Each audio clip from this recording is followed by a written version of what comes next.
காவேரி விஜய் கிட்ட பேசிட்டு வராங்க. சந்தோஷமா வராங்க. அவர் கூட நம்ம சேர்ந்து வாழ போறோம் அப்படின்னு சொல்லிட்டு. வெண்ணிலாவோட மாமாவ கண்டுபிடிச்சுட்டாரு. எப்படியாவது வெண்ணிலாவ அனுப்பிடுவாரு அப்படின்னு சொல்லிட்டு பயங்கர சந்தோஷமா வீட்டுக்கு வராங்க. வீட்டுக்கு வந்த உடனே எல்லாருமே பார்க்குறாங்க. "ஏய் என்னடி ஸ்கூட்டி சூப்பரா இருக்கு" அப்படின்னு சொல்லிட்டு. "ஆமாம்மா நான் தான் சொன்னேன்ல என் ஃப்ரெண்டு கிட்ட இருந்து ஸ்கூட்டி வாங்கினேன்னு சொல்லிட்டு. இந்த ஒயிட் கலர் நல்லா இருக்கா?" அப்படின்னு சொல்லிட்டு கேட்குறாங்க. "சூப்பரா இருக்குடி நல்லா இருக்கு" அப்படின்னு சொல்லிட்டு சாரதா சொல்றாங்க. "சரி இரு நான் போய் சுத்தி போடுறேன்" அப்படின்னு சொல்லிட்டு வண்டிக்கு அந்த சுத்தி எல்லாம் போடுறாங்க. அப்படியே பார்க்குறாரு குமரன், கங்கா 2 பேருமே. "ஏய் காவேரி உண்மையிலேயே புது வண்டி மாதிரி நல்லா இருக்குடி" அப்படின்னு சொல்லிட்டு கங்காவும் சொல்றாங்க. குமரனும் "ஆமா நல்லா இருக்கு" அப்படின்னு சொல்லிட்டு அவரும் சொல்றாரு. "சரி வா" அப்படின்னு சொல்லிட்டு உள்ள கூட்டிட்டு போறாங்க. உள்ள கூட்டிட்டு போனோனே கேட்குறாங்க.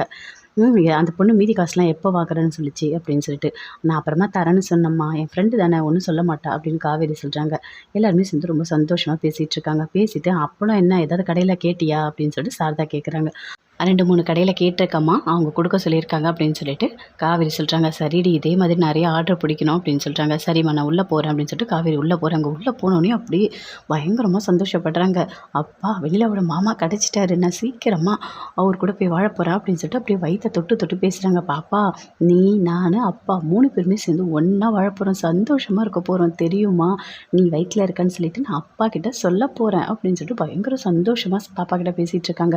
"இங்க பாரு அப்பாவுக்கு மட்டும் நீ வயித்துல இருக்கிறது தெரிஞ்சுது, அவரு எப்படி கொண்டாடுவாரு தெரியுமா? நம்ம 2 பேரும் அப்படி தாங்குவாரு. உனக்கு எல்லாமே கிடைக்கும். உனக்கு அப்பாவோட பாசம் எல்லாமே இப்பத்துலேருந்தே உனக்கு கிடைக்க ஆரம்பிச்சிரும் பாப்பா. இவ்வளோ நாள் அப்பாக்கிட்ட நான் சொல்லாம இருந்தேன். அதுக்கு மன்னிச்சிடு" அப்படின்னு சொல்லிட்டு அப்படியே வயித்த தடவி தடவி அப்படியே காவேரி பேசிட்டு இருக்காங்க விஜய நினைச்சு.